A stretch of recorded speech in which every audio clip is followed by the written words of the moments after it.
My name is Jace Morgan. I drive a plow for a county road commission in Michigan. I am not a cop. I am not a firefighter. I am not the National Guard. I am a guy with a diesel tank, a front blade, a salt hopper I stopped using once the salt turned into wet rock, and a heater that keeps trying to lose the fight. I am talking into a handheld mic, elbows on the steering wheel, boots on rubber floor mats that smell of wet road grime, and old coffee. The truck is idling because the moment I shut it off for long, the cold crawls into places it has no business being. I learned that the hard way on the second night, when the starter sounded slow and angry and the dash lit up in a way that made me sit very still and decide I was not shutting down again unless I had no choice. I am parked under an overpass just west of Ann Arbor, tucked in where the wind does not hit the cab so hard. The highway above me is a white hump with no lanes anymore. There is a jackknife semi up there that has been stuck since yesterday afternoon. Nobody has come for it. Nobody is coming for a lot of things right now. The storm has a name on the news feeds that died, a name on the weather pages that stopped updating, a name somebody thought sounded serious enough to make people pay attention. That name does not matter anymore. This is not a normal ice storm. This is not a normal lake effect week. This is a long, constant, heavy snow that never gives the roads a break. Between bursts of snow, you get freezing rain. Between that, you get sleet that rattles against the windshield and turns into a crust that wipers cannot move. Then it snows again, thick and wet, and it stacks on top of the ice and it does not blow away. When the wind picks up, you do not get clear air. You get spinning snow that slides sideways and fills any gap you make the moment you make it. You plow a lane, and 10 minutes later, you are plowing the same lane again, only now it has a hard bottom that kicks the blade and shakes the whole front end. I am on here because my dispatcher's building went dark 3 days ago. The radio room went quiet. The county garage lost power, and the backup generator ran until it did not. After that, the only voices were whatever people had in their pockets, and most pockets went silent. I keep my portable transceiver in the truck because I'm a radio nerd, and because when you drive a plow at night in a Michigan winter, you learn fast that being able to talk to somebody matters.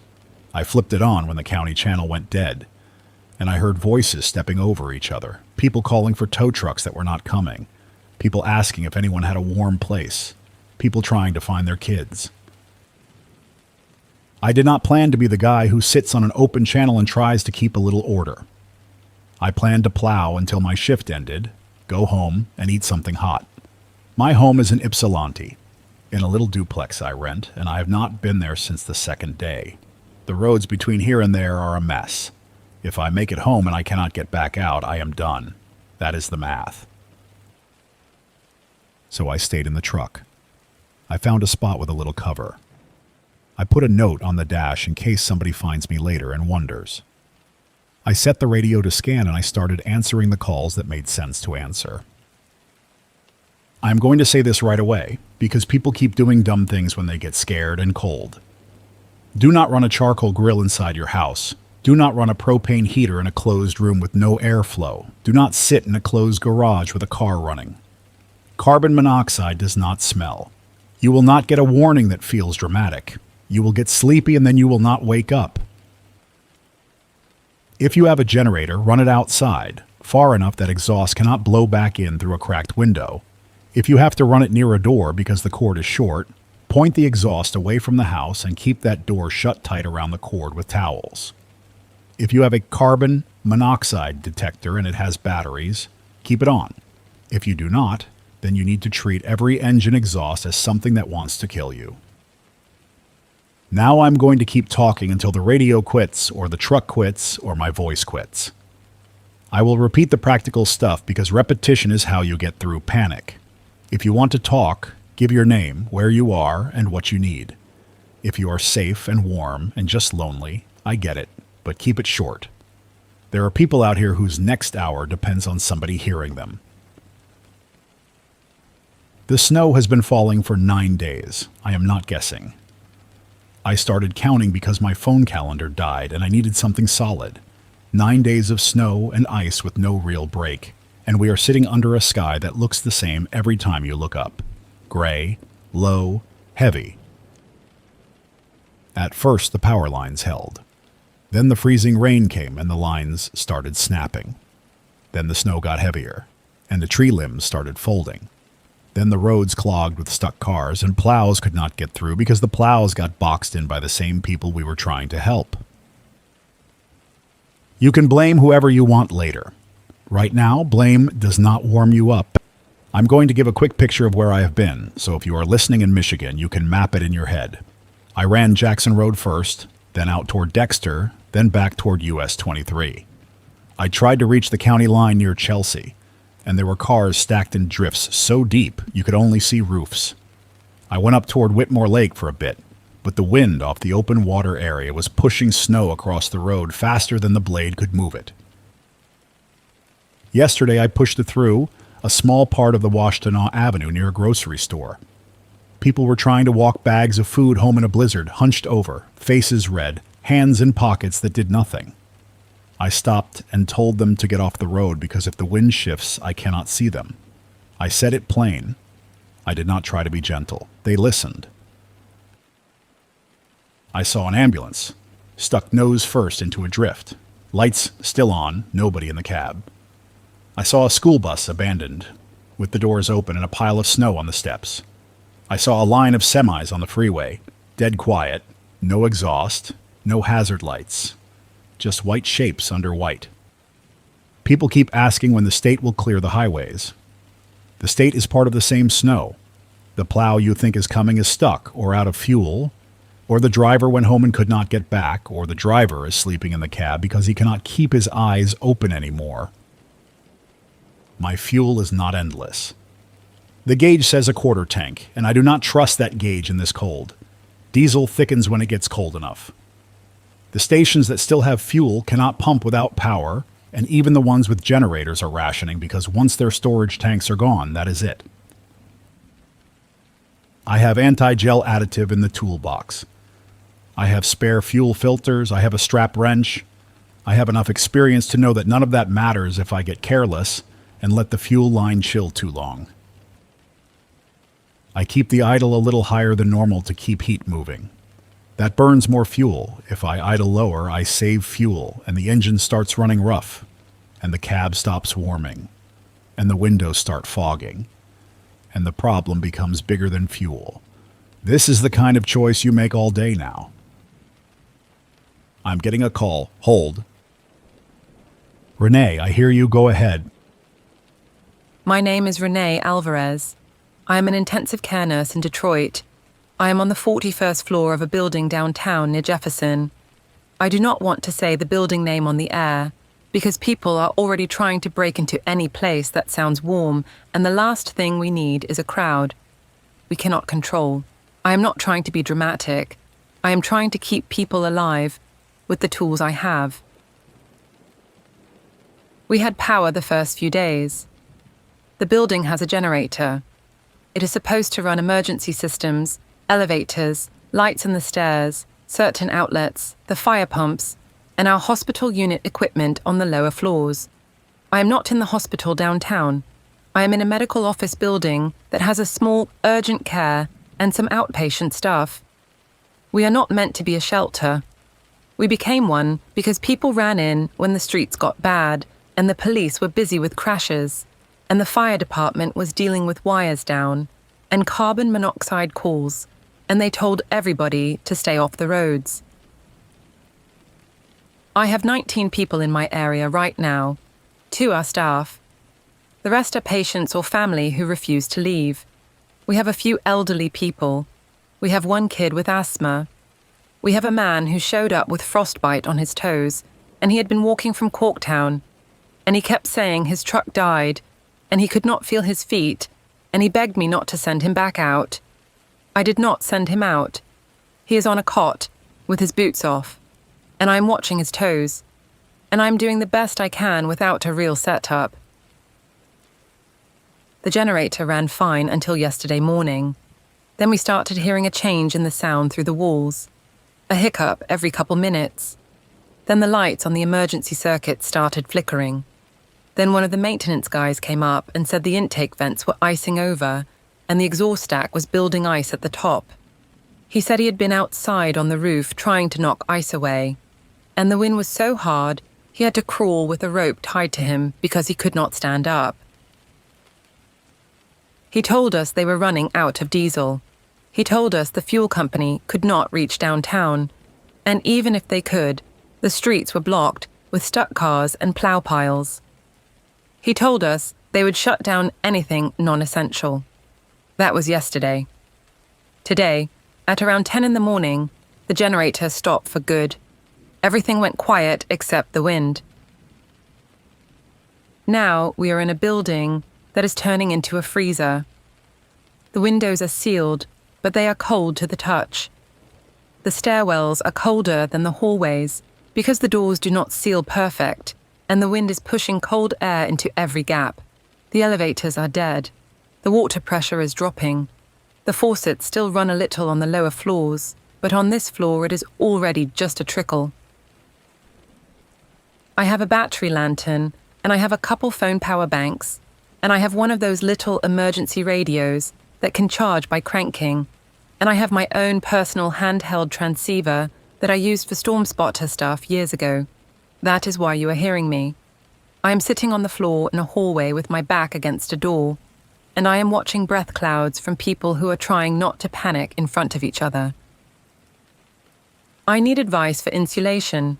We have office furniture, carpet tiles, drop ceiling panels, and a lot of cars in the garage downstairs that people abandoned. If I can get a couple people down there without getting hurt, I can strip some stuff. I'm also worried about the building itself. The snow on the roof is deep. We hear creaks sometimes. I do not know what that means. I am a nurse. I know bodies. I do not know structural loads. I just know this building was not made for this. Jace, I need a plan that keeps people warm without burning the place down, because we do not have fire suppression now. And I need to know if staying up here makes any sense, or if I should move everybody down to the lower floors, where there is less wind exposure, even though that means dragging people downstairs. Renee, copy all of that.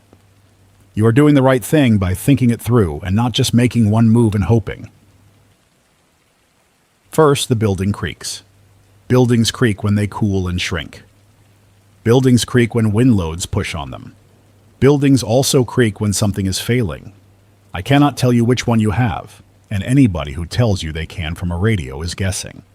What you can do is listen for patterns. If you hear one loud crack and then nothing, that might be temperature shift. If you hear repeated cracking in the same spot, or you see new cracks in ceiling panels or doors that used to close now stick, then you assume movement is happening and you do not ignore it. Second, you already know this, but I'm going to say it clean. Do not light a bunch of candles and hope. Candles are fire and smoke. Smoke in a sealed building with people already cold and tired is bad. Fire in a building with dead sprinklers is worse. Insulation plan. Using what you said you have. Pick one interior room with no exterior windows or with the fewest windows. If you can get a conference room in the middle of the floor plan, that is your warm room. You move people into it.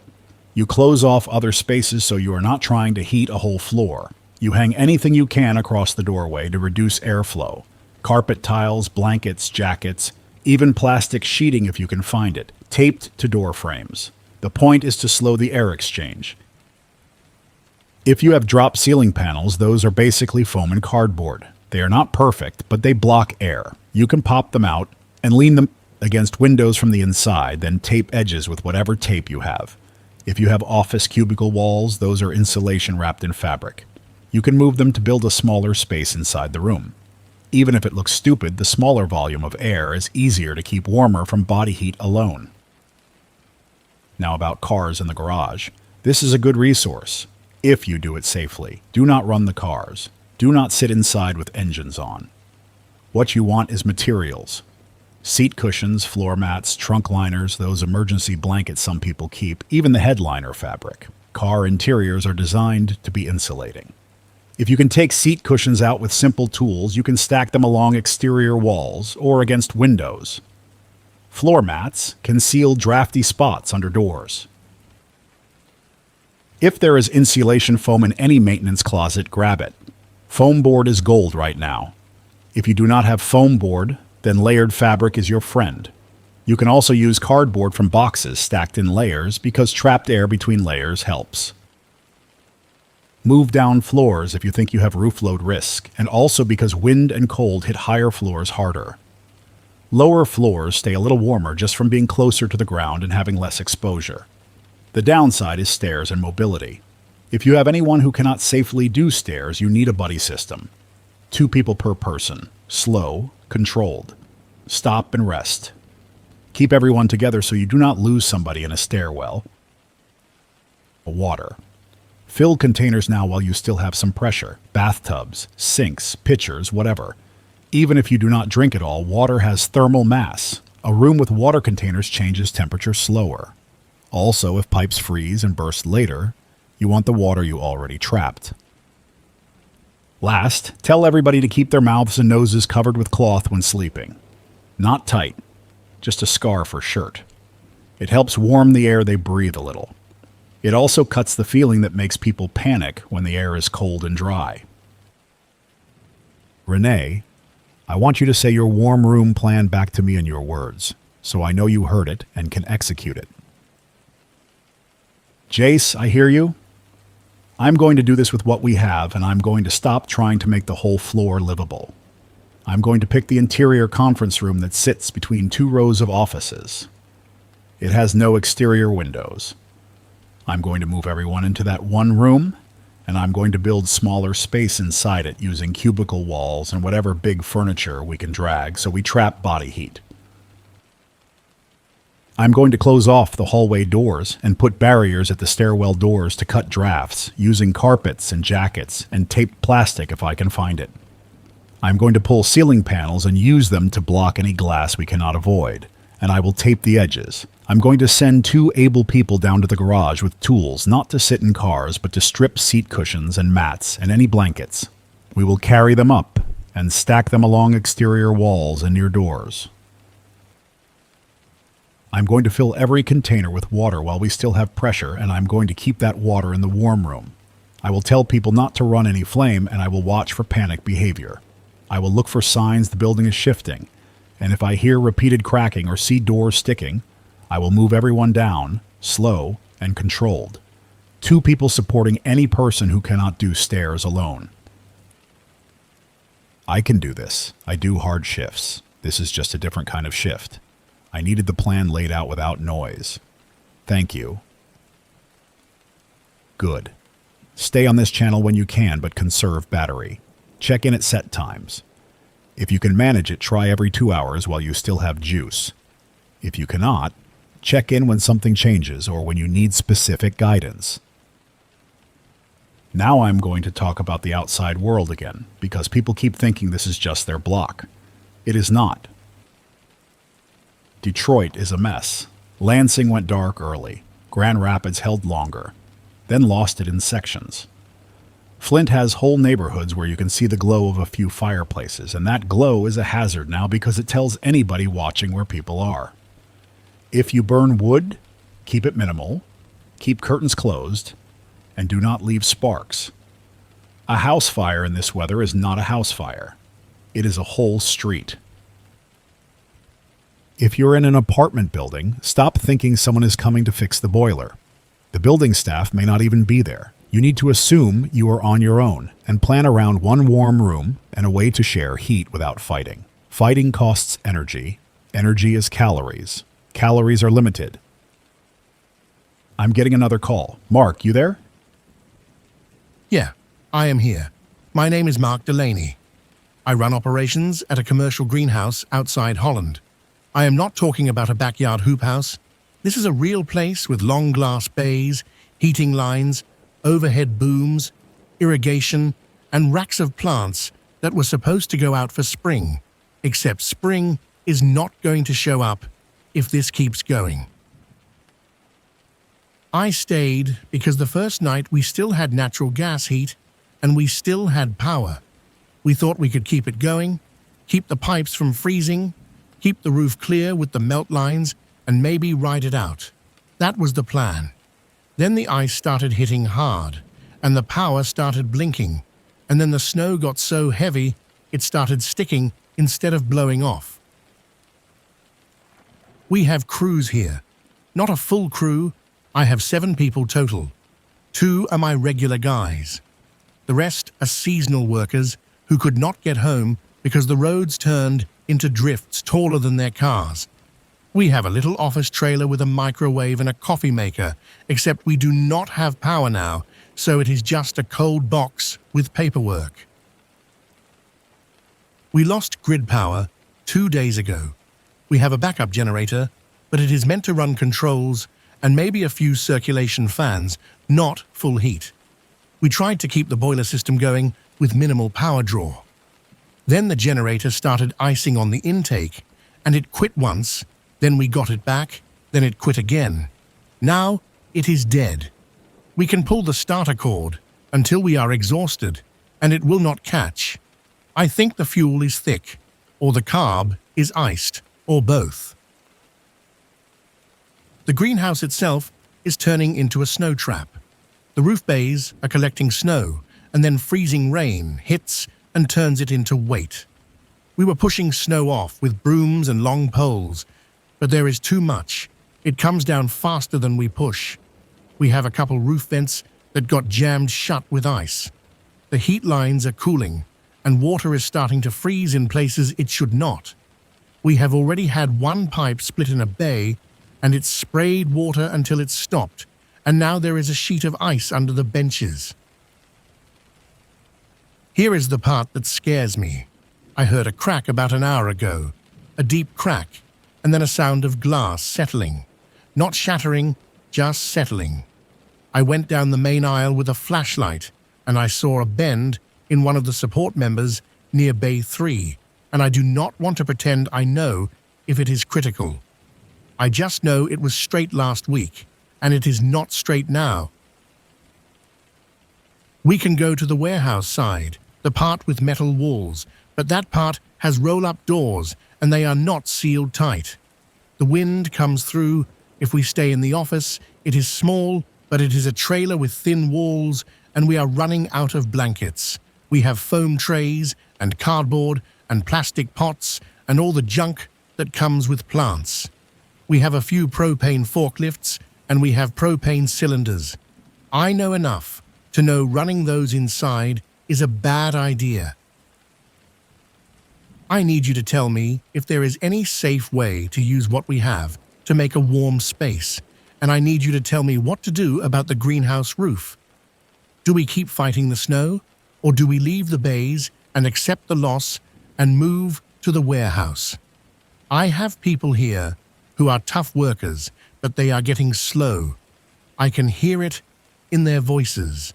I do not want to make a call that gets them hurt because I tried to save plants that are not worth a human life.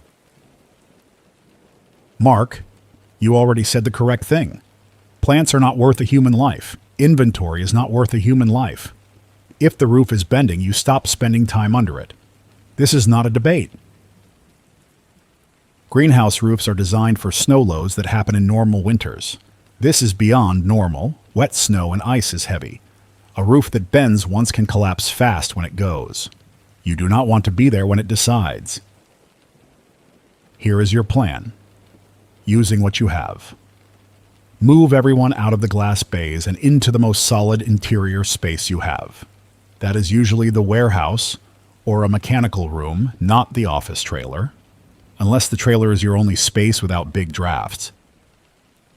If the warehouse has roll-up doors that leak, you create a second room inside it. Use pallets, stacked pots, racks, anything stable, and you drape plastic sheeting over it to cut airflow. Greenhouses have plastic. Use it. Tape seams. Weight the bottom with anything heavy so it does not flap. Flapping means airflow. Airflow steals heat. Cardboard and foam trays are insulation. They are not perfect, but layered cardboard makes a decent barrier. Build a wall of boxes around your inner space. It will look ridiculous. Do it anyway. Keep one entrance, hang a curtain of plastic at that entrance, and make people go in and out quick. Propane. Do not run a forklift in there. Do not crack a cylinder and hope. But you might have camping-style propane heaters in maintenance, or you might have a shop heater that vents outside. If you have anything that vents exhaust outside through a proper flue, that is different. If you do not, then propane is a last resort, and you treat it as dangerous. If you absolutely have to use a small propane heater, you must have ventilation and you must have someone awake watching for headaches, confusion, nausea, sleepiness. I hate even saying that on the air because people hear ventilation and they crack a door and think it is fine. In high wind and deep cold, a cracked door can also kill you by dropping the temp fast. Better plan is body heat in a small insulated space, plus whatever warm clothing you can layer, plus movement. Yes, movement. Not exercise until you sweat. Just get people up every hour to walk in place. Move arms. Keep blood moving. Sweat then cold is bad. Slow movement is good. Water. You have water. Keep it from freezing by keeping it in the inner space. Drain what you can from lines if you know hows, so you do not get a flood when this thaws someday and then refreezes again. If you do not know how, then do not start ripping valves. Now the roof. You do not fight the roof anymore if it is bending. You get out. You shut off anything that might make it worse. You do not stand there with a pole thinking you are stronger than physics. You are not. Tell me your nearest solid landmark and your best entrance to the warehouse. Also tell me if you have any two-way radios besides yours, so you can keep people from wandering. We are right off a county road south of Holland, near the industrial park that sits closer to the highway. Our closest landmark people would know is a big blue water tower a couple miles north. The warehouse entrance is the side door by the loading dock, not the roll-up door. The side door is steel and has a decent seal. We have 2 handheld shop radios, the cheap kind, and they still work because we have spare batteries. We have headlamps. We have a lot of plastic sheeting. We have pallets, racks, and cardboard. We can build an inner space. I can picture it. We do not have a vented shop heater that runs without power. We have a forced air unit that needs electricity. We have no safe flame source except a couple small camping stoves in somebody's truck, and I'm not using that indoors. We do have sleeping bags that some of the guys keep for hunting, and we have winter coats and gloves and boots. We have forklift battery chargers that are useless now. I'm going to call it. We are abandoning the bays. I'm going to move everyone into the warehouse, build a plastic-walled room, stack cardboard around it, and keep water and food inside. We have protein and snack stuff from the vending machine, and some cases of bottled water we were selling to staff, plus a bag of potatoes somebody brought in for lunch that never happened. I will keep one person at the door when we move, so nobody slips on ice and gets lost in the drift. The snow around the greenhouse is already waist-deep and crusted. If we drop below the crust, we sink. Jace, I am not going to lie. I am scared that the roof is going to go while we move. We will do it fast. If the glass starts to go, we are running for the warehouse and not stopping. I am saying that out loud so it sticks in my head. Good. Move now, before you second guess. Check in when you are set. If the roof goes, do not go back in for tools. You leave. You close the door. You live. Now I need to talk about the truck, because the truck is my lifeline and it is turning into a problem. People do not think engines can freeze over. They can. Not solid metal, but everything that feeds them air and fuel and cooling. The snow packs into the grill. The fan pulls wet snow into the radiator area. It melts a little from engine heat, then it refreezes in a crust. That crust blocks airflow, the engine runs hotter, but the outside components get coated in ice anyway. You get a weird mix where some parts are too hot and some parts are too cold. I have been stopping every hour to pop the hood and knock ice away with a gloved fist and a scraper. I am careful not to snap brittle plastic lines. I am careful not to hit anything that matters. I am doing this in blowing snow, leaning into the engine bay, shoulders stiff because if I let the ice build, I risk overheating or I risk a belt slipping, or I risk the intake choking. Today I noticed the exhaust note change, just slightly, a roughness that comes and goes. That can be fuel restriction. That can be a filter starting to gel. That can be air intake icing. It can also be me hearing things because I have been awake too long. Either way, I cannot ignore it. I also notice my antenna whipping less. That sounds stupid, but it matters. A whip antenna is supposed to be flexible. When it gets coated in ice, it turns stiff, heavy, and it stops behaving right. That changes your transmit efficiency. It can also stress the mount and crack it. It can also pull the coax connection loose. If my antenna fails, I can still listen, but I cannot push the signal out far. If my radio dies, I lose the one job I can still do for people beyond my windshield. I'm going to describe something practical for anybody trying to insulate a house who has access to a car. I said it to Renee, but I'm going to put it out here clean. If your car is dead and you are not using it, the interior is resources. Seat foam, carpet, trunk liners, even door panels. You can pull seat cushions with basic tools. Use them as insulation against exterior walls. Use floor mats to block drafts at doors. If you have reflectors, those shiny windshield covers, tape them behind curtains to reflect heat back in. If you have plastic trash bags, split them and tape them over windows to cut drafts. Air leaks are your enemy. A room with no drafts holds warmth way better than a room with a tiny gap that keeps pulling cold air in all night.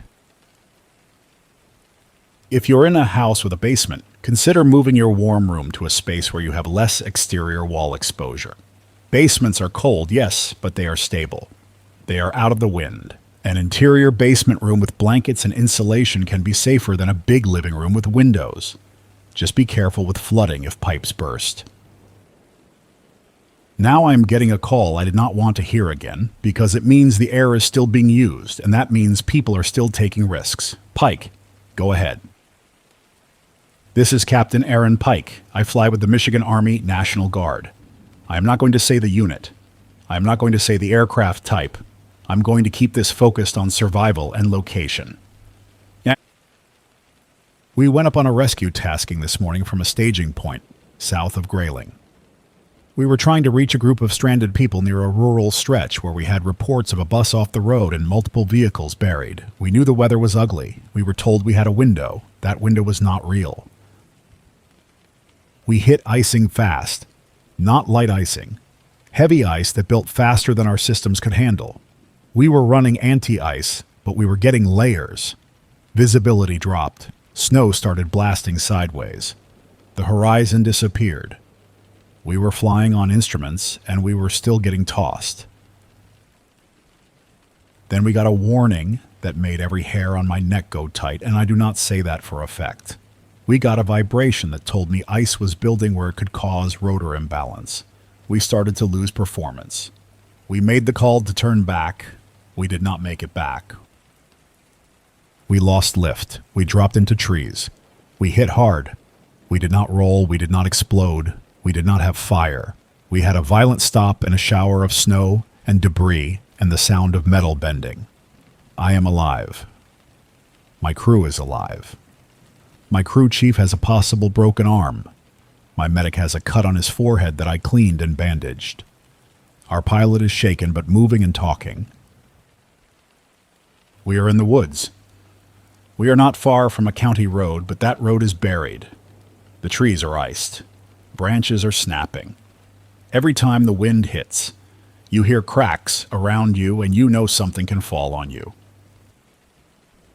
We have cold weather gear. We have a survival kit. We have a radio, and we have batteries. We have a little bit of heat in the aircraft cabin because the battery system still has some life, but it will not last. We cannot run engines. We cannot even try. Intake and exhaust are packed with snow and ice, and we are not going to turn a damaged aircraft into a spinning blade hazard. We tried to call our command net. We got nothing. We tried a couple other channels. We got static and one voice that cut out. Then we heard you. That tells me at least one civilian relay point is still alive. We are going to shelter in place. We can build a snow shelter. We can insulate the cabin with gear. We can rotate watch. We can keep people from freezing. What I need from you is any knowledge of plow routes or any nearby county maintenance outposts that might have people who could reach us by ground if the air stays impossible. I'm going to give you a location best I can without coordinates. We are north of Grayling, closer to the state forest area, near a stretch where the road runs beside a low swampy area. We can hear a distant hum sometimes that might be a highway, but it might be wind. We can see a tall radio or cell tower off to the west when the snow thins for a minute. That is all I have. We also have a problem with our antenna icing. It is already building a sleeve of ice, and our transmit is getting weak. If you can, tell me how you are dealing with that in a vehicle setting. Because if we lose external antenna efficiency, we will be yelling into a handheld in the snow, and that is not going to carry. Pike, first, I am glad you are alive. Second, I cannot guide a rescue to you with that description alone. It is not enough to put a plow on a road and find you. I do not want to lie to you and say I can do magic. What I can do is this. Tell me the closest named road you remember being near before you went down, even if it is a guess. Also tell me if you can safely walk a short distance to a road sign without losing anybody, not miles. A couple 100 yards. I know that is brutal in deep snow, but a road name changes everything. Now about antenna icing. In my case, the whip is outside, mounted on the truck. I knock ice off when I can. I do not scrape hard because I do not want to crack it. I use my glove and I flex the antenna gently to break the ice sleeve. If you have de-icer spray, you can use it. If you do not, then manual is it. If your aircraft antenna is external and you cannot access it safely, then consider a backup inside. I know this sounds wrong, but a simple wire antenna inside the cabin can still transmit enough to reach nearby listeners if there are any. You can run a length of wire along the inside ceiling. Keep it away from metal as much as possible and connect it to the radio's antenna terminal if you have a way. If you do not, then you might be stuck with the handheld's rubber antenna, which is weak but still something. Even without technical details, the goal is to keep something radiating. Ice on an external antenna kills that. Inside wire is not great, but it is better than dead air. For ground help, north of Grayling is mostly state forests and county roads. There are county garages in that region, but whether they are staffed is unknown. The main plow routes that get any attention are the highways first, then major county roads. If you are off a county road, your best bet is somebody local with a snowmobile, a track machine, or pure stubbornness. If you can get a road name, I can put it out on the air and maybe someone in that area hears it. That is the best I can do. Now I'm going to give you survival advice you probably already know, but repetition matters. Build a windbreak. Use the aircraft cabin as your shelter. Stuff insulation into gaps. Lay people on insulation, not directly on the aircraft floor. Rotate who sleeps and who watches. Keep everyone hydrated, even if it means melting snow. Dehydration makes cold injuries worse. Eat small amounts regularly to keep metabolism going. Do not let anybody sit still and silent for hours without checking them. And do not split up beyond sight. That is how people disappear. Copy. We are going to try for a road sign. The crew chief is hurt, but he can walk with help. We will rope ourselves together so nobody falls into drifts and loses the group. We will move slow. Before we move, I want to say one thing to anyone listening. I have trained for cold. I have done winter survival. This storm is different. The snow is not light powder. It is heavy, wet, then it crusts with ice. When you break through, you can sink to the waist. If you panic and thrash, you burn energy and you soak your clothing in sweat. Sweat in this cold will kill you. Move slow. Breathe slow. Keep your layers dry. We will check in when we have a road name. Pike out.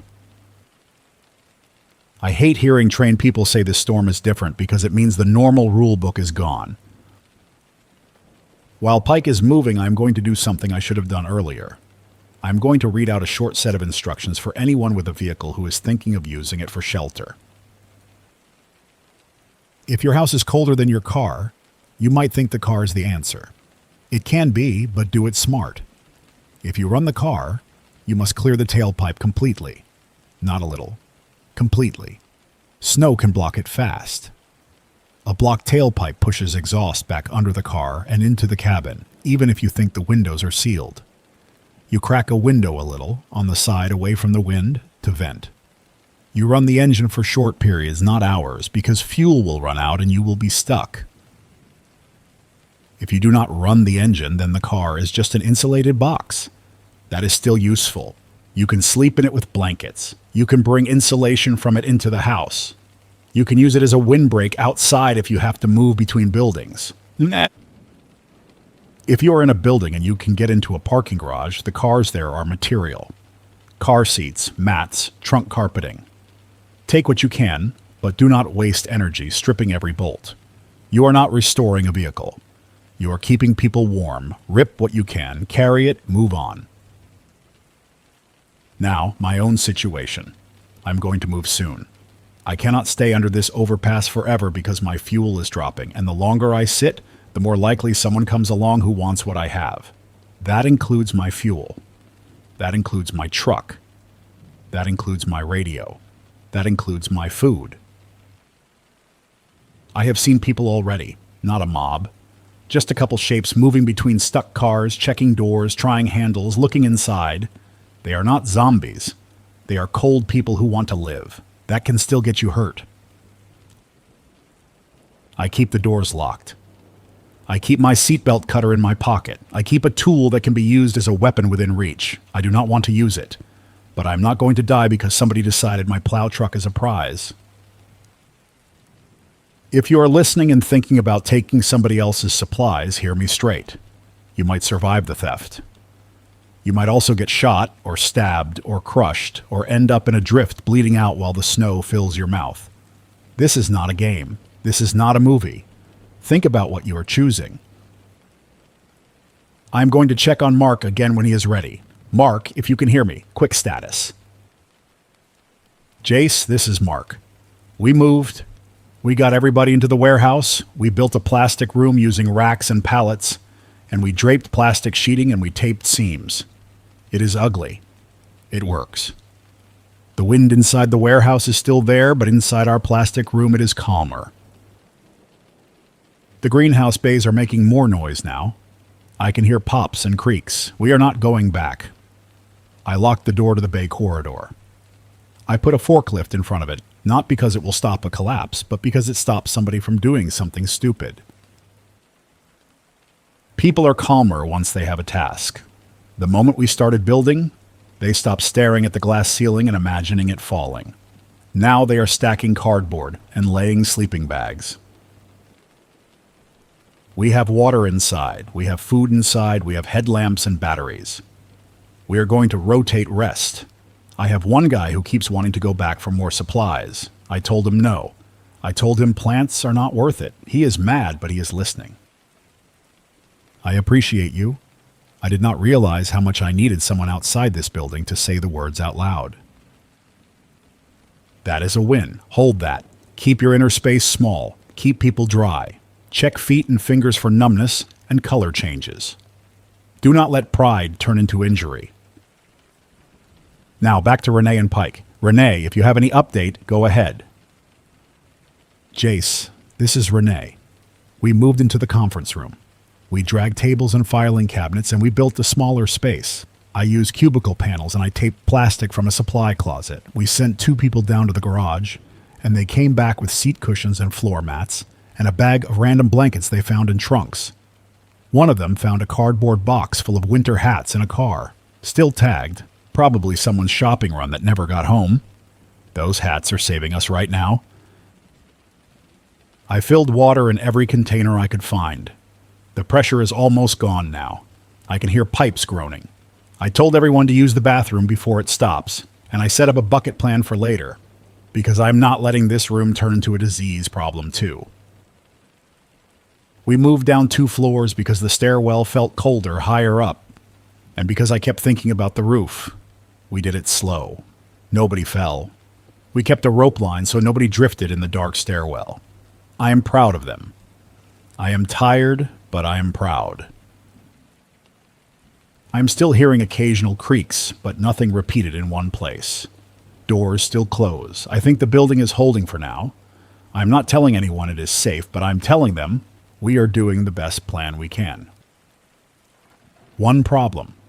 We have people in the building below us who are not part of our group. They have been banging on doors asking to come in. I do not want to turn people away, but I also cannot let a crowd in here. If a crowd comes in, we lose control and we lose warmth, and people fight. I have been on disaster shifts. I have seen it. I need advice on how to handle people outside the warm room. I can offer supplies, but supplies are limited. I can offer directions, but directions do not heat anybody. I can offer a schedule for using the warm room in shifts, but that feels dangerous. I'm trying to stay human and also keep my people alive. Renee, this is the hardest part. And I'm going to push back on one instinct you just said out loud. You cannot save everyone in that building with your room. If you try, you will lose your room, and then you save nobody. You can be human without giving away the only shelter you control. Here is a structure that works, even when it feels cold. Keep the warm room for your group. Period. Do not let unknown numbers in. Not because you hate them, because you cannot manage them. What you can do is give them a plan. You can tell them, through the door, to pick their own interior room. Smaller is better, and do the same insulation trick. You can offer them materials if you can spare. Pass through a crack, not letting them in. Drop ceiling panels, plastic, tape. You can tell them where the cars are, in the garage, and how to strip insulation. If they get angry, they might bang harder. That is a safety issue. Do you have any way to secure the door? Not a weapon, just a physical block. Filing cabinets, desks, anything heavy to slow entry. You are not trying to trap them. You are trying to prevent a rush. If you decide to do a shift system, you need enforcement. You need rules. You need consequences. You do not have those tools in an office building with strangers. So do not create a system you cannot enforce. It will break, and it will break violently. Talk to them in a calm voice. Give them steps. Give them hope in the form of tasks. People handle cold better when they have a job to do. You know that already. This is the same. Now, if they try to force their way in, you keep your people safe. If you have to block the door and move deeper into the room, do it. If you have to relocate to a second room, have that option ready now, not later. That sounds harsh. It is also real. If you want to keep being a helper, you have to stay alive first. I can do that. I do not like it, but I can do it. I already started stacking cabinets near the door because the banging scared the older people. I told them it was for drafts, which is true. It is also for safety. I will talk them through building their own room. I will pass supplies if we can spare. I will not open the door. I needed someone to say it without flinching. Thank you. Good. Stay sharp. Stay kind where you can. Kind does not mean open door. Kind can mean clear instructions and not lying. Now we wait on Pike. While we wait, I'm going to move the truck. I cannot sit under this overpass much longer. I'm going to talk while I drive, and if the signal cuts, you know why.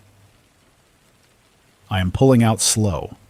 The blade is down just a little, skimming, because the packed snow under the tires is slick and I do not want to spin.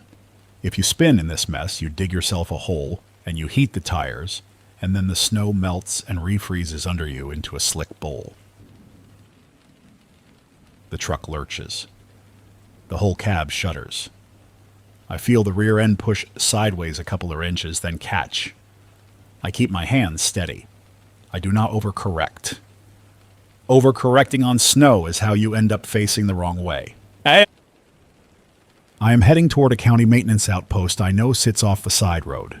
It is a small yard, fenced, with a salt dome and a couple sheds. If anyone has fuel in a tank, that yard might.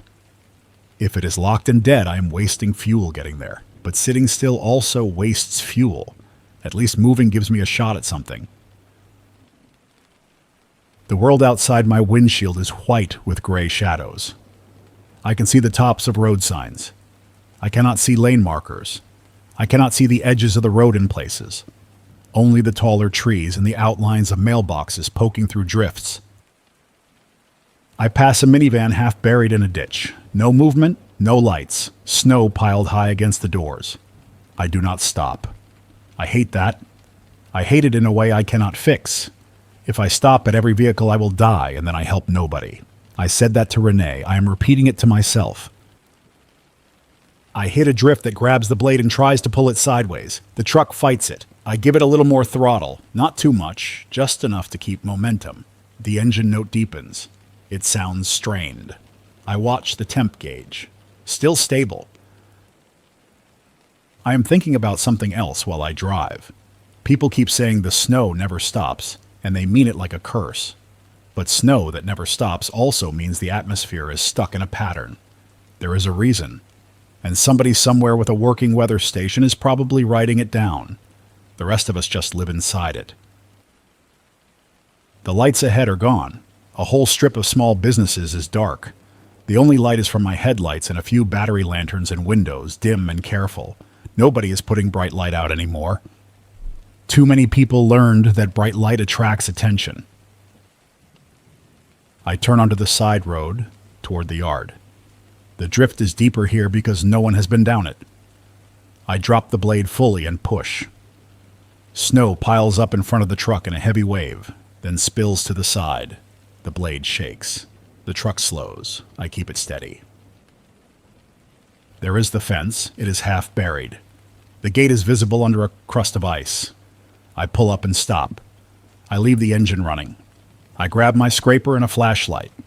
I open the door and the cold hits my face hard, immediate, and I do not waste time standing there. I step down into snow up to mid-calf. It crunches, then collapses a little. The gate chain is iced. I hit it with the scraper. It rings dull. I dig at the lock. The lock is frozen. I do not have time to be gentle. I hit it harder, then I stop because hitting harder does not change the fact that it is a lock, and I am not a thief, and I do not have bolt cutters. I look through the fence. The salt dome sits there, white. The sheds are drifted in. There is a fuel tank behind the main shed, the kind that feeds a pump for plow trucks. I can see it. That tank might be my answer.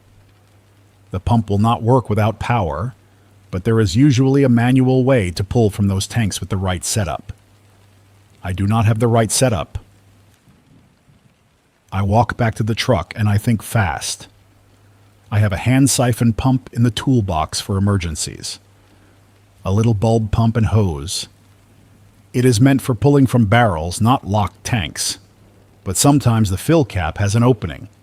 Sometimes there is a drain valve. Sometimes there is a way. I climb in, back into the cab, lean over, pop the toolbox, and grab the pump and a short length of hose. I also grab a couple empty jugs I keep for washer fluid and emergencies. They are not perfect for fuel, but they are what I have. I go back to the fence and scan for an entry. The gate is locked. The fence line has drifts that push against it. There is a spot where the snow is piled high enough that I can climb without feeling exposed. I hate this. This is how people get hurt. But I also know I have a quarter tank and an engine that wants to keep running. I climb. The fence bites my gloves. I swing a leg over, drop into the yard, and sink to my knees in snow. I stand up slow. I walk toward the tank. Wind hisses through the yard. The snow stings my cheeks. The tank's fill cap is iced. I scrape. My glove slips. I scrape again. The cap loosens. That is a good sign. I twist it off. There is fuel inside. I can smell it faint through the cold. Diesel smell is still diesel smell.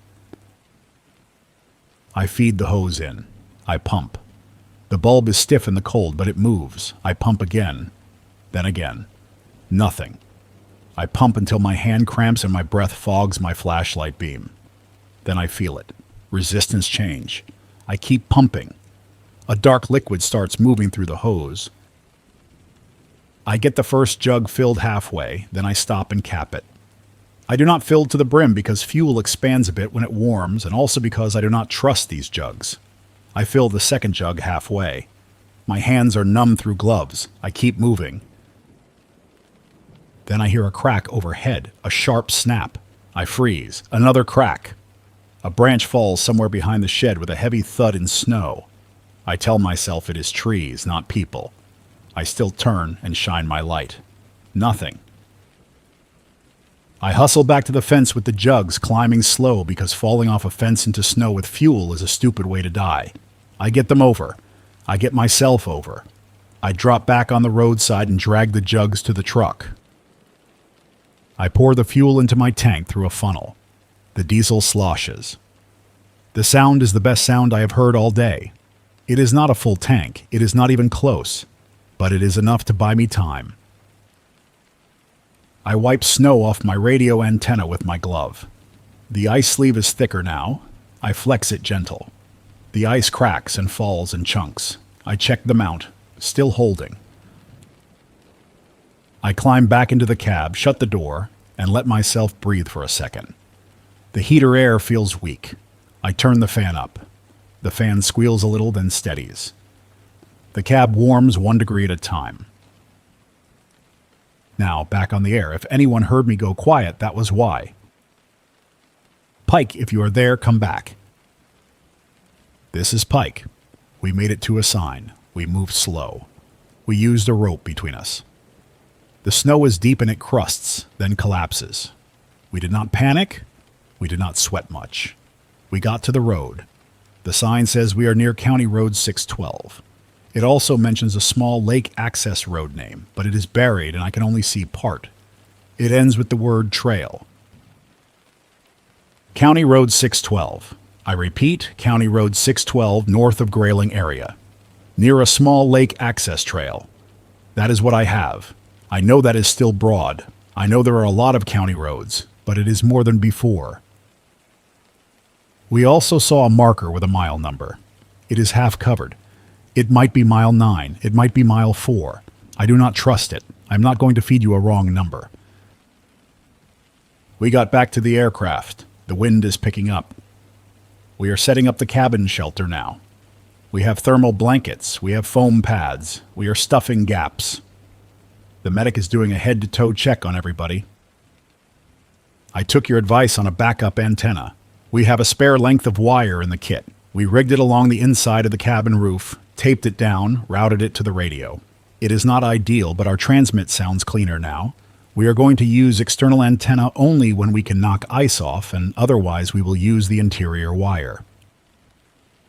Jace, I need you to put County Road 612 out again, and I need you to ask if anyone local has a snowmobile or a tracked vehicle and can reach that area without becoming another casualty. I hate asking civilians to risk it, but our battery will not last forever. And our injured crew chief needs real care. We will keep ourselves alive. That is not the question. The question is how long we can do it without extraction.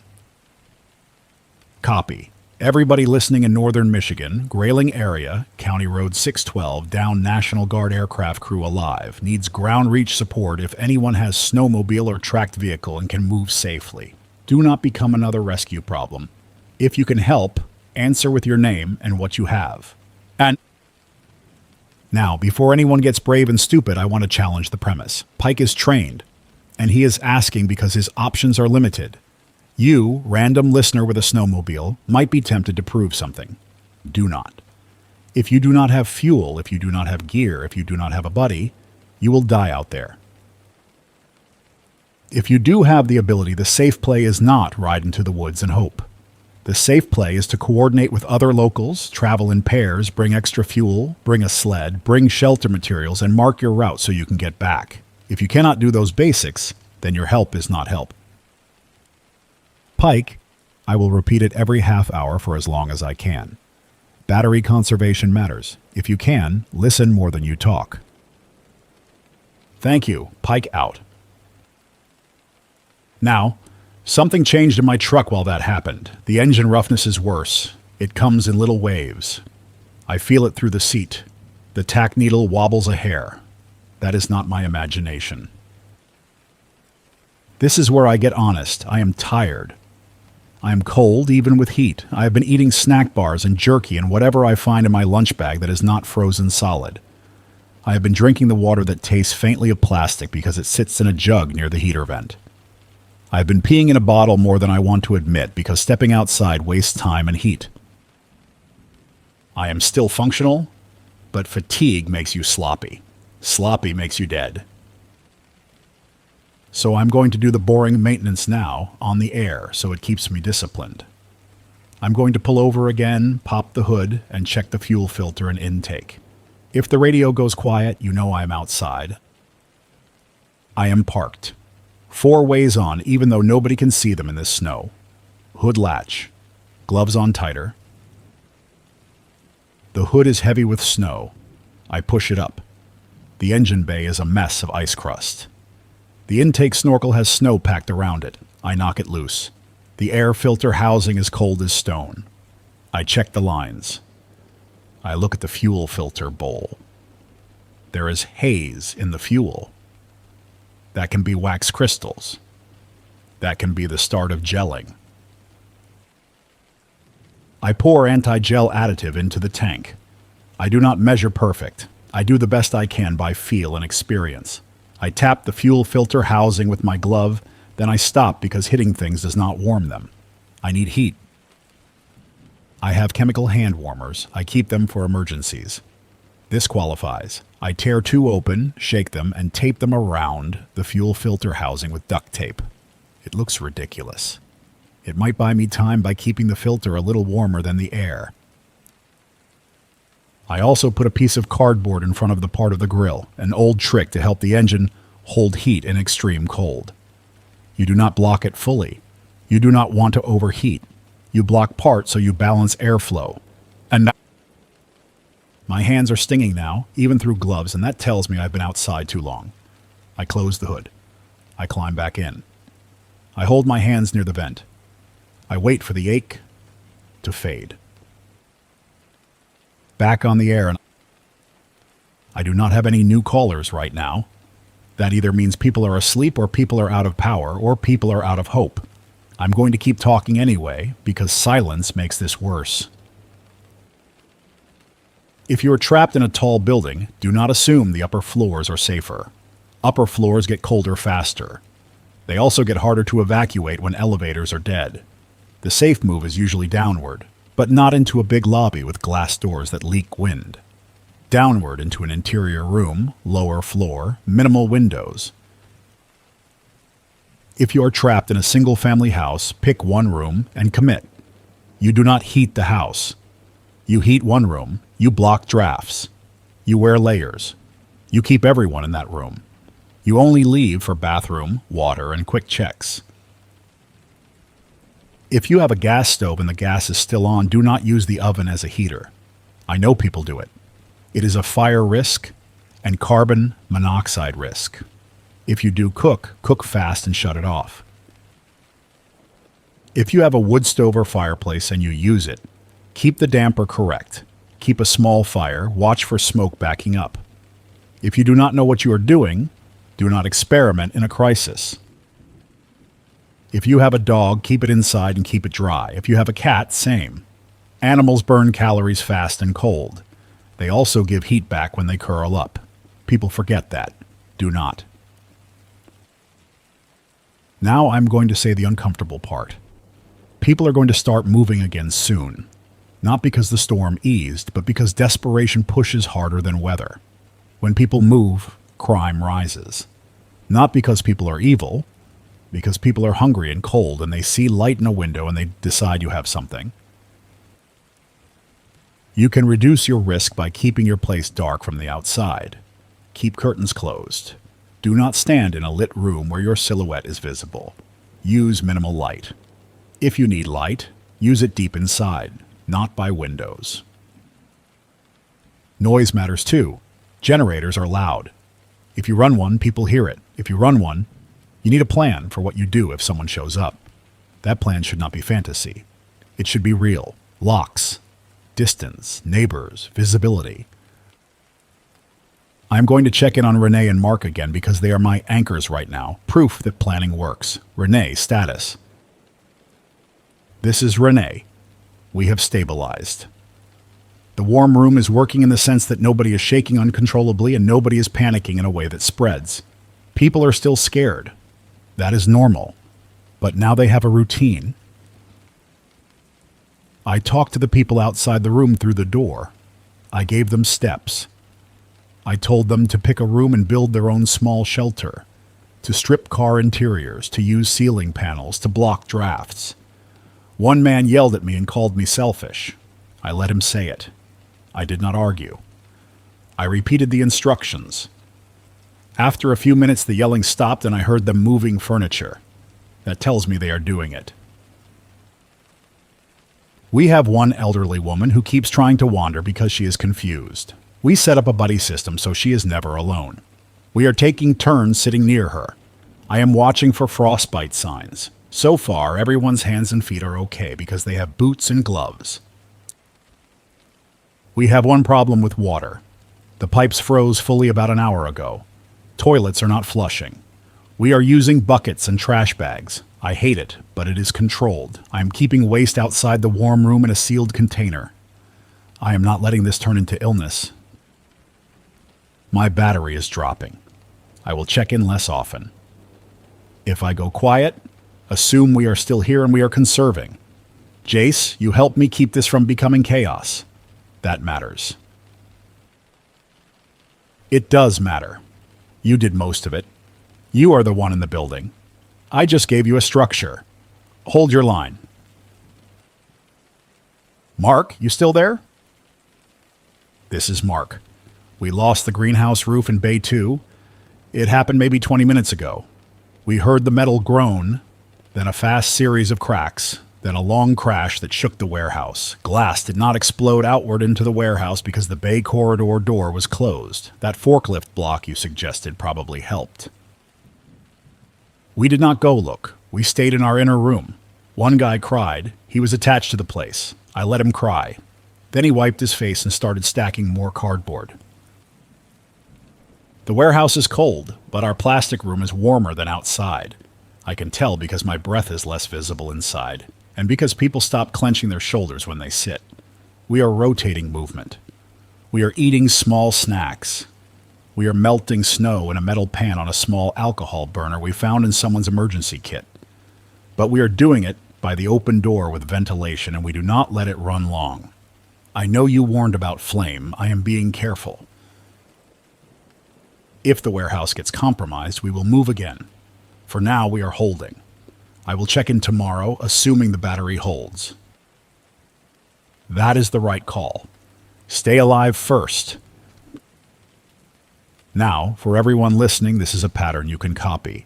Warm room, small space, draft control, water, routine, controlled decisions. You do not need heroics. You need steady. I'm going to talk about one more technical thing because it keeps coming up and because I keep hearing people mishandle it. Frozen pipes. If your pipes freeze, do not crank a torch on them. Do not light a fire under them. Do not overload an outlet with space heaters. Slow warming is safer. If you have power, keep the house above freezing if you can. If you do not, then accept that pipes are frozen and focus on drinking water, not plumbing. If you still have a trickle, fill containers now. If you are in an apartment, fill the tub and every pot. If you are in a building, coordinate so you do not drain the remaining pressure on one floor and leave others dry. If your pipes burst later, shut off water at the main if you can.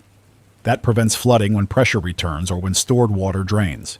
If you do not know where your shutoff is, find it now, not when water is pouring into your basement.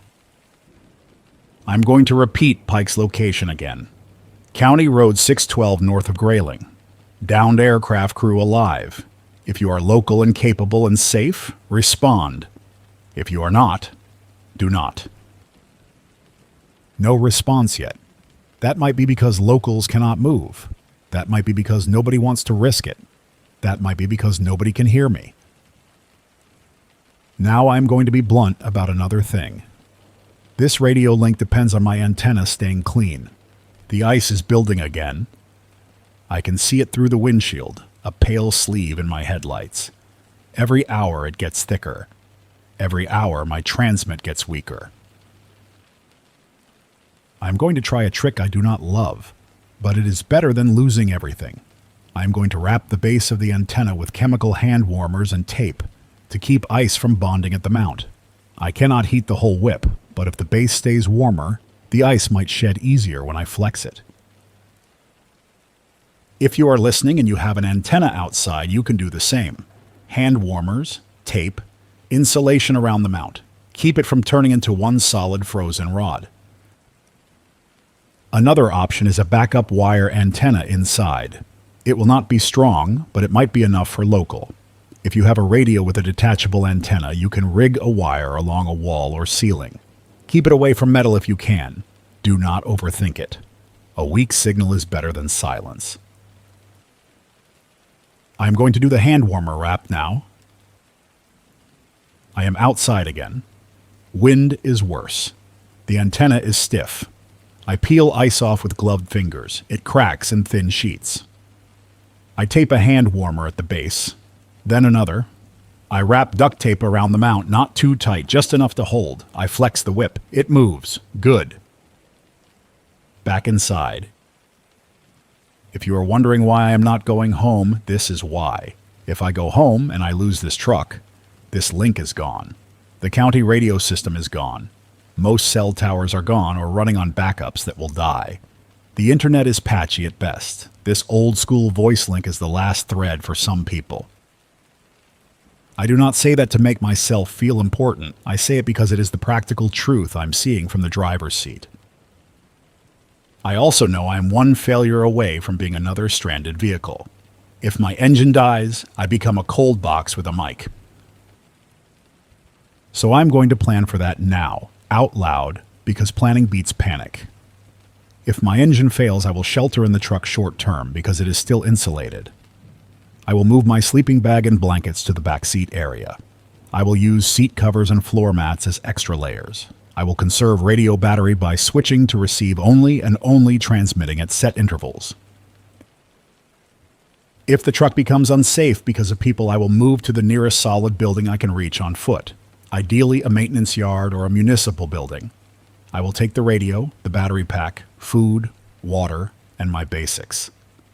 I will not take anything that slows me down. That is my plan. Plans can change, but a plan keeps you from freezing while you argue with yourself. I am hearing Pike again. Go. This is Pike. We have no local response yet. We can hold. We built a snow wall on the windward side of the aircraft. We used emergency blankets to line the inside. We are using foam pads under our bodies. We have rotation. Our crew chief's arm is swollen. We immobilized it. The medic is doing checks for circulation and sensation. The cut on the medic's forehead is clean. Nobody is bleeding heavily. Nobody is in shock. That is the good news. The bad news is the cold is getting sharper. I do not have a thermometer, but I can tell from how fast exposed skin goes numb. The wind is cutting through the tree line. The snow is still falling, and then sleet hits, and the sleet sticks to everything. We can hold for at least one full day with our supplies, probably 2 if we ration. Beyond that, risk rises because fatigue sets in, and people make mistakes. I am going to say something direct to anyone listening who is near County Road 612. If you have a snowmobile and you know those woods, your help could be the difference between us walking out injured and us losing someone to exposure or a falling tree. If you do not have the skills and gear, do not come. If you do, and you can bring a sled and extra fuel and a saw, respond. Pike out. Still nothing. I am not surprised. People are pinned down everywhere. I'm going to do one more move before night gets worse. I'm going to head closer to a municipal building where I might be able to shelter if the truck fails. There is a township hall not far from here.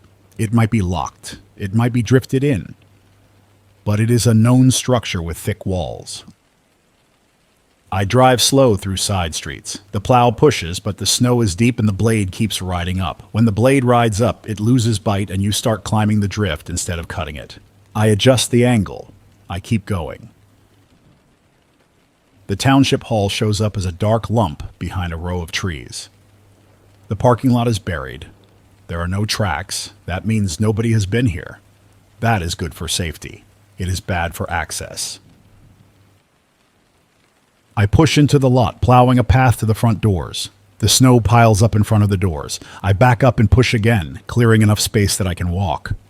The building is dark. No generator sound. No heat haze. Just quiet. I step out with my flashlight. The doors are locked. I check side doors. Locked. I check a maintenance door. Locked. I am not breaking into a municipal building. Not yet. If the truck dies, that might change, but I'm not there yet.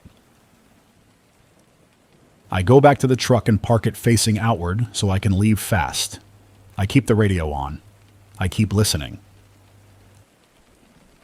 Night comes early under this sky.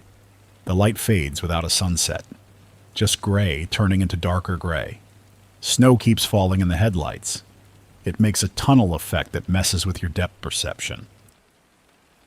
I eat a handful of nuts, chew slow, drink water. I check my phone out of habit. It is dead. I check my dashboard clock. It is wrong because it reset after a voltage drop. Time is slippery now. That is why routines matter.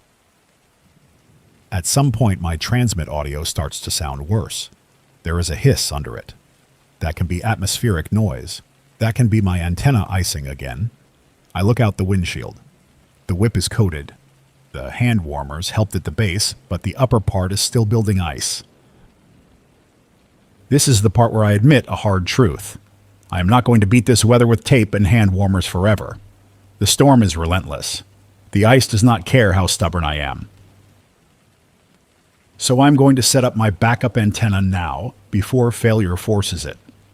I have a spool of wire in my kit. I'm going to run a wire along the inside of the cab roof, from the passenger side up toward the back, and connect it through an adapter. It will not be clean. It will not be efficient. It will be something. I do it by flashlight, fingers clumsy, tape sticking to gloves, wire trying to spring back. I get it in place. I connect. I test transmit. My output meter drops some, but not to zero. That means I can still reach someone close, maybe farther if conditions allow. If my external whip fails completely, I will switch fully to this internal wire. That might cut my range, but it keeps the link alive for someone in the area. I'm going to tell Renee and Mark this, because they might lose me. Renee, Mark, if you hear this, if my voice gets weaker, I am still here. I might be on a weaker setup. Keep checking in at your scheduled times. I will listen even if I cannot respond strong. I'm going to leave a standing instruction for anyone who comes across a working radio and wonders what to do. Keep your messages simple. Name, location, need. If you are safe and just checking, say that and keep it short. Now I'm going to give one last insulation trick that has helped people in cars and buildings. It is not fancy. It is just physics. Layers trap air. Air slows heat loss. If you can make a barrier with multiple layers and a small air gap, you get better insulation than one thick layer pressed flat. That means 2 blankets with a little space between can be warmer than one heavy blanket smashed against you. It means cardboard layered with small gaps helps. It means hanging a sheet a few inches away from a window can cut cold radiation and drafts. Do not sweat. Do not sweat and then sit still. If you sweat, remove a layer before you get soaked. Dry clothing matters more than you want to believe. I am hearing Renee again. Weak. Go ahead. Jace, this is Renee. Your signal is weaker, but I hear you. I am going to conserve now. We are going to sleep in shifts. I am going to keep my radio off most of the time and check in on the hour every 4 hours if I can. If I do not answer, it does not mean we are gone. It means we are saving battery. I want to say one more thing because people need to hear it. People in the building who were banging earlier are now quieter. I can hear them moving furniture and talking. The anger passed. The cold does that. It strips away the extra feelings and leaves survival. I'm still sad we cannot take everyone in, but the building is not a war zone now. It is groups doing what they can in separate rooms. That is the best case. If anyone is listening from Detroit and you are trapped in a tall building, do not wait for rescue that might not come. Pick an interior room. Block drafts. Share blankets. Make rules. Keep people calm. That is how you make it through a night. Renee out. That is a good message. Mark, if you have any final for the night, now is the time. This is Mark. We are going to sleep in rotations. I have 2 people on watch because the warehouse doors worry me. We have no heat. We are relying on insulation and body heat and sleeping bags. We are keeping boots on. We are keeping gloves near us. If anyone is listening near Holland, and you are thinking about breaking into a greenhouse because you think it is warm, do not. The glass bays are collapsing. It is dangerous. Find a solid building. Find an interior room. Do not chase the idea of warmth through glass. Mark out. Now it is mostly me and wind noise. I'm going to stay up a bit longer in case Pike gets a response. Then I'm going to sleep sitting up, seatbelt on, because if the truck gets hit by a drifting vehicle or a plow pile shifts, I want to stay in place. That sounds paranoid. This week turned paranoia into common sense. I check my gauges again. Coolant temp stable, battery voltage okay. Fuel slightly higher than before thanks to the tank raid. Engine still rough at times, but not worse. The hand warmers on the fuel filter are warm when I touch near them. That tells me it is doing something. The snow outside is thick. It piles on the windshield corners where the wipers do not reach. I scrape them from inside with the edge of my glove because I do not want to open the door again. A sound hits the roof. A soft thump. Then another. Tree branches shedding ice. I glance up, instinctive, even though I cannot see through steel. People ask sometimes what it feels like when the world starts failing. It feels boring in the moment, then suddenly urgent, then boring again. You do tasks. You make small decisions. You keep going. You do not get one big, dramatic scene. You get hours of cold and a list of things that need doing. I am not saying that to downplay it. I am saying it because people keep waiting for the big sign that tells them it is time to act. That sign does not come. You act because you see the pattern. Pike, if you are listening, check in. This is Pike. We got one response, weak and broken, from someone who says he is near Grayling and has a snowmobile. But his audio cut before I could get a name or details. If you are that person, try again with your name and your plan. Do not move without a plan. We are still stable. No one is getting worse. We are cold but controlled. We will hold. Pike out. To the snowmobile voice near Grayling. If you can hear me, try again. Name, where you are, what you have, how many people with you, fuel situation. If you cannot say all that, then do not go. Nothing yet. My own signal is dropping further now. I can tell because the received noise is rising and the little meter that usually sits steady is twitching. The external antenna is probably iced solid again. The internal wire is carrying, but it is weaker. This is where I make a choice that might sound small, but it decides the next day. I'm going to shut down transmit for a while and run receive only. That saves power and reduces heat in the radio. It also reduces the chance I burn something out when the antenna match is bad. If you are in trouble and you need immediate response, keep calling. I am listening. I will transmit when I can. If you are just checking in, save it. Save your battery. I am going quiet now, but I am still here. I let the cab fall into that semi-silent mode where you still hear the engine, still hear wind, still hear snow tapping the windshield, and you realize how tired your brain is. Somewhere in the night I doze, not deep sleep, the kind where your head drops and you jerk awake because you're scared you missed something. When I wake again, the cab is colder. The heater is still blowing, but the air is cooler. I look at the engine temp. It is down a bit. That means the engine is not making as much heat. That can be because the thermostat is stuck open, or because the engine is running too cool from the cardboard placement being wrong, or because the engine is losing the fight. I adjust the cardboard slightly. I listen to the engine. It still has that rough wave. I key the mic. If you can hear me, this is Jace. Quick check. Any urgent traffic? Only static. Then faint a voice. Not clear. It fades. The antenna is icing and the internal wire is not enough for distance. I try again, stronger, closer to the mic, not shouting, just clear. If you tried to call from Grayling area, try again with your name. Nothing. This is the moment where I stop pretending I can keep the wide area link alive. My range is collapsing. The storm is winning against my hardware. That is not a personal failure. That is physics and ice. So I'm going to do the best fallback I can do.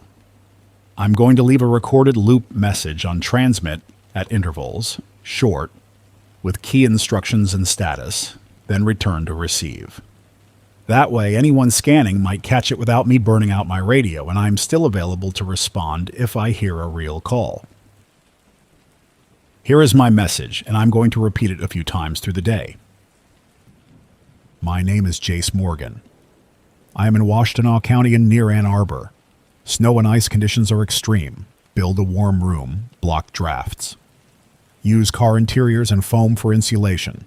Do not run charcoal or engines indoors. Conserve batteries. Detroit caller Renee is sheltering a group in a downtown office building with an interior warm room plan. Holland area greenhouse crew has moved to a warehouse and Warren's greenhouse bays are collapsing. National Guard crew down near County Road 612 north of Grayling needs ground reach. Support from trained locals with snowmobile or tracked vehicle. If you can help, respond with name and plan. That is the core. I will keep it going while I can. I'm looking at my external antenna again. It is a white club now. I cannot keep breaking ice forever. Even if I break it, it comes back.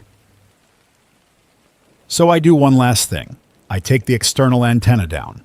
I know that sounds risky, but leaving it up iced solid risks snapping the mount and damaging the coax. If I remove it, I can protect the connection. I can run only internal wire and accept reduced range. I step out into the storm, hands working fast. The wind bites. I twist the mount, fight ice, finally get it loose. The antenna comes free with a crunch. I bring it inside and lay it on the floor. The mount outside is now just a capped connector. Less exposed, less ice stress. Back inside, I test transmit. My range is smaller, but my signal is cleaner.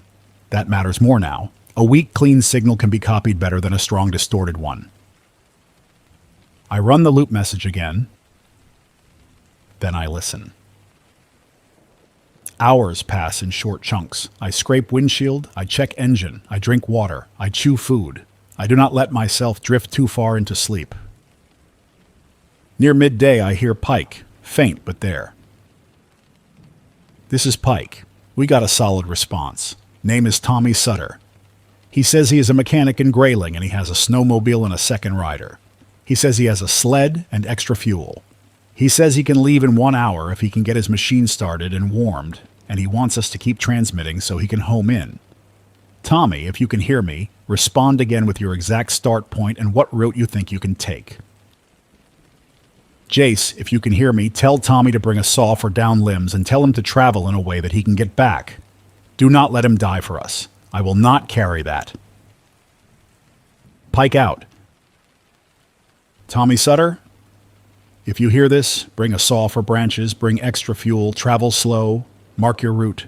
Do not go alone. If you cannot safely travel, do not go.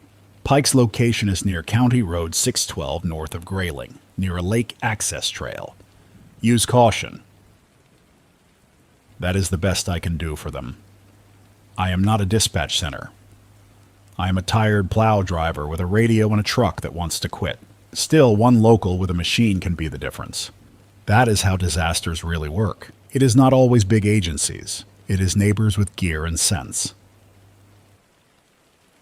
I keep my loop message running. I keep listening. Late afternoon, the engine stumbles hard once, a real stumble that makes the dash lights flicker. Then it smooths. I sit very still. I put my hand on the steering wheel and feel the vibration. I listen for the next stumble. It does not happen again right away. That does not comfort me. It tells me something is intermittently failing. Fuel restriction, electrical, sensor. In normal life, you take it to a shop. In this life, you keep it alive with tape and luck. I decide I'm done gambling on the truck lasting forever. I need a sheltered place to run the radio from, even short range, without depending on an engine. The township hall is locked, but there is a maintenance shed behind it. I did not check it earlier because I was focused on doors. I go look now, in daylight that is still gray, but usable. The shed door is iced, but not locked. I shove. It opens with a groan. Inside there are folding chairs, a couple shovels, a snowblower that will not run without fuel and time, and most important, insulation in the form of stored foam board panels leaning against the wall. Somebody used this place for event setup and left materials. There is also a small portable generator, the kind used for outdoor events. I check it. It has fuel in it. Not much, but some. I do not get excited. Excitement makes you careless. I move slow and methodical. I drag foam board into one corner and build a small box space. I tape seams. I lay blankets on the floor. I bring my radio bag, my battery packs, my food, my water, my sleeping bag. I run an extension cord from the generator position to the corner. I do not start it yet. I do not waste fuel.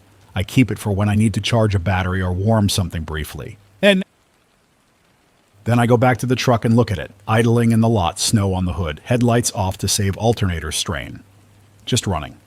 This truck has been my shelter, my tool, my identity for 9 days. I pat the dash once, not sentimental, just acknowledging. I shut it down. The silence is immediate and heavy. No engine, no fan, just wind and falling snow. I sit for a second with my hand on the key, listening for any weird ticking. Then I step out and shut the door. The truck is now a cold hunk of steel that might or might not start again. I am not going to keep burning fuel just to avoid making this move. I carry the last few items into the shed. I close the door behind me. The inside is dim and cold, but it blocks wind. That matters. I key the mic. This is Jace. I'm moving to a sheltered position. My range may be reduced. I am still listening. I sit inside the foam board corner, pull the sleeping bag over my legs and breathe slow. I can hear the storm outside the shed, muffled. My hands stop shaking from exertion. I turn the radio volume up slightly and listen. Renee checks in once, faint but steady. Mark checks in once, short and calm. Pike checks in once, saying Tommy is moving. Then silence again. This is the ending I can give you because it is real and it is complete. The storm did not end. The snow did not stop. The world did not snap back to normal. What did happen is this. People built warm rooms. People stopped wasting energy on big spaces and started surviving in small ones. A nurse in Detroit kept 19 people from turning on each other by making rules and sticking to them. A greenhouse manager near Holland chose lives over inventory and got his crew into a safer space before glass came down. A downed helicopter crew got a road name out over a weak signal, and a local mechanic decided to try to reach them with a sled and a saw and a plan. And me, a plow driver, finally stopped pretending my truck was an endless solution. I moved my radio into a shed and built a little insulated corner so I can keep listening without burning fuel I cannot replace. If you are hearing this and you are alone, take the hint from all of us. Do not wait for rescue to write your plan. Write your plan with what you have. Pick the smallest safe space. Block drafts. Store water. Keep yourself dry. Make routines. Conserve power. If you have a working radio and you can reach anyone, be the calm voice. Do not fill the air with panic. Give steps. Ask for names. Ask for locations. Keep it practical. I will keep this channel monitored until my batteries die. If you call and I do not answer, it might be because I'm asleep, or because the radio is off to conserve, or because the storm ate the signal. It does not mean you are alone. It means the link is fragile. Treat it with respect.